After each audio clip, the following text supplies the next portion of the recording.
بسم اللہ الرحمن الرحیم۔ اللہم صلی علی محمد وآل محمد۔ حضرت نوح علیہ السلام۔ حضرت نوح علیہ السلام کا اصل نام بزبان سریانی یشکر و زبان عربی عبدالغفار عبد الملک عبد الاعلیٰ تھا۔ بروایت جویری آپ کا نام شکر تھا۔ روضۃ الصفا میں آپ کا نام ساکن ثاقب اور ثقب مرقوم ہے۔ حضرت امام رضا علیہ السلام فرماتے ہیں کہ آپ کا نام سکن تھا۔ آپ کا لقب شیخ الانبیاء شیخ المرسلین نجی اللہ تھا۔ آپ وہ پہلے نبی اور رسول ہیں جن کو اولو العزم ہونے کا شرف نصیب ہوا۔ مورخین کا اتفاق ہے کہ حضرت نوح علیہ السلام اولاد قابیل پر مبعوث ہوئے تھے۔ انہوں نے ان لوگوں کو راہ راست پر لانے کی پوری سعی کی تھی لیکن وہ لوگ راہ راست پر نہ آئے۔ آپ کی تبلیغ کا جن لوگوں پر اثر ہوا ان کی تعداد 80 سے زیادہ نہ ہو سکی، لیکن اس امر میں اختلاف ہے کہ بعثت کے وقت آپ کی عمر کیا تھی اور کتنے سال کی عمر میں آپ مبعوث برسالت تھے۔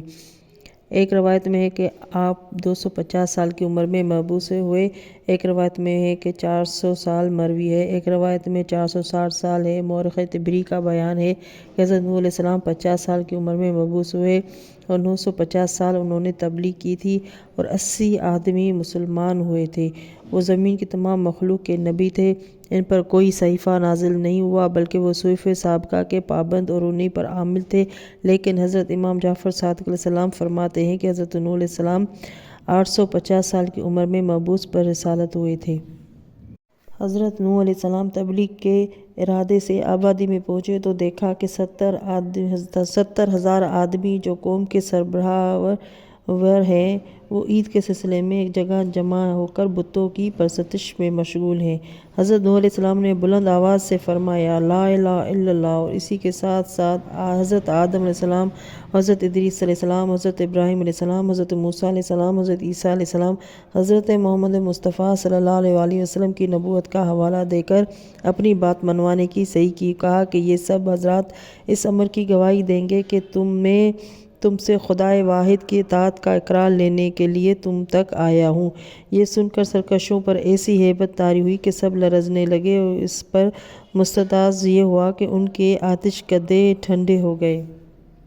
حضرت نوح علیہ السلام نے فرمایا کہ میں آ گیا ہوں، میرا نام نوح ہے، میں خدا کا فرستادہ ہوں، نبی اور رسول بنا کر بھیجا گیا ہوں تمہارے پاس۔ میں تمہیں عذاب خدا سے ڈراتا ہوں، تم ہوش میں آ جاؤ اور میری بات مان لو ورنہ پچھتاؤ گے۔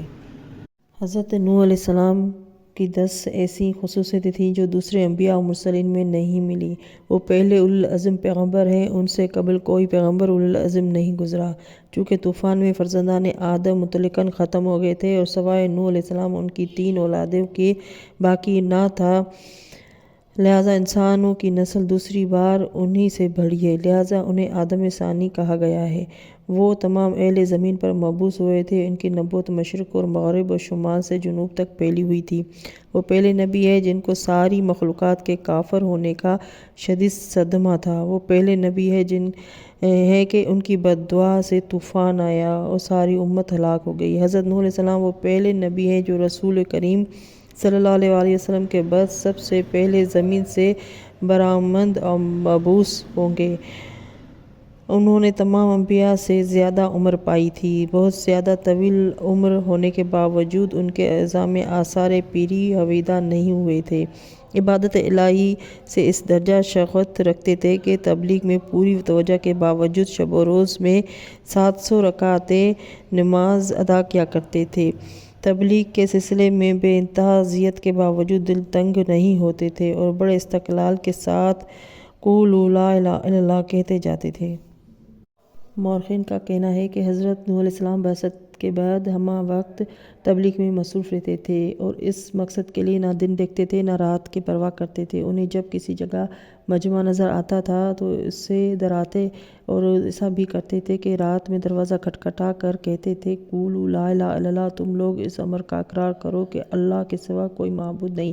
حضرت نوح علیہ السلام کی تبلیغ کے رد عمل میں لوگ انہیں دیوانہ کہتے تھے، انہیں گالیاں دیتے تھے، اس قدر پتھر مارتے تھے کہ وہ اکثر پتھروں میں بند ہو جاتے تھے، اور رات کو جبریل آ کر اپنے پروں کے ذریعے سے انہیں باہر نکالتے تھے اور پروں کو ان پر پھیر کر تندرست کرتے تھے۔ پھر جب صبح ہوتی تھی تو وہ پھر ان کے پاس پہنچ کر تبلیغ کرتے تھے۔ ایسا بھی ہوا ہے کہ ان کو ڈنڈوں سے مار مار کر اپنے خیال میں ہلاک کر کے ٹاٹ میں لپیٹ کر ان کے گھر میں ڈال آتے تھے، اور خداوند عالم ان کو پھر تندرست کر دیتا تھا اور وہ صبح کو پھر ان کے پاس پہنچ کر تبلیغ کرتے تھے۔ اکثر ایسا بھی ہوا ہے کہ باپ اپنے بیٹوں کو ہمراہ لے کر جا کر نوح علیہ السلام کو دکھلاتے تھے اور وصیتیں کرتے تھے کہ دیوانہ ہے، اس کی بات نہ مانو اور اپنی اولاد کو ماننے نہ دینا، اور سنو تم اپنی اولاد کو بھی وصیت کر دینا کہ وہ اپنی اولاد کو وصیت کرے کہ کوئی اس کی بات نہ مانے۔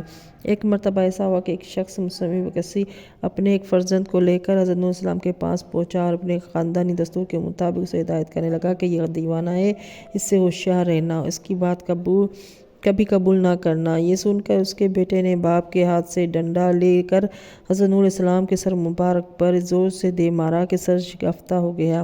بالآخر حضرت نوح علیہ السلام نے عاجز آ کر دست دعا بارگاہ خداوندی میں بلند کر کے عرض کیا، خداوندا، اگر تجھے اپنی اس ناجائز مخلوق سے بہت ہی زیادہ پیار ہے تو یا تو انہیں ہدایت فرما یا مجھے صبر دے کی توفیق عطا کر کے، کیونکہ اب میرا جام صبر لبریز ہو گیا ہے، یا پھر مجھے یہ بتا دے کہ ان میں سے کوئی ایسا نہیں ہے جس کی نسل سے مسلم پیدا ہوگا تاکہ میں اس کے رد عمل میں کوئی اور درخواست کروں۔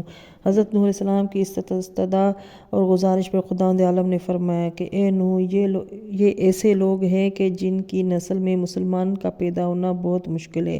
اب تم اس کے رد عمل میں جو کچھ کہنا چاہتے ہو کہو، میں تمہاری سنوں گا۔ یہ سن کر حضرت نوح علیہ السلام نے ہاتھ بلند کر دیے اور کہا، یا رب لا تذر علی الارض من الکافرین دیارا، خدایا ان کافروں میں سے کسی کو زندہ نہ چھوڑو۔ اے میرے مالک، ایک عالمگیر طوفان آب رونما کر دے کہ یہ سب ہلاک ہو جائیں، کیونکہ یہ نہ مسلمان ہوتے ہیں اور نہ کسی کو مسلمان ہونے دیتے ہیں، ان کے باوجود سے تیرا دین کبھی فروغ نہ پائے گا۔ خالق عالم نے حضرت نوح علیہ السلام کی دعا قبول کر لی اور فرمایا کہ اچھا، اب طوفان کا انتظام کر دیا جائے گا، انہیں ہلاک کر کے نئی قوم پیدا کی جائے گی۔ اللہم صلی علی محمد وآل محمد۔ ناظرین، ویڈیو اچھی لگے تو لائک اور شیئر اور سبسکرائب کر دیں۔ اگلی ویڈیو کے لیے اللہ حافظ۔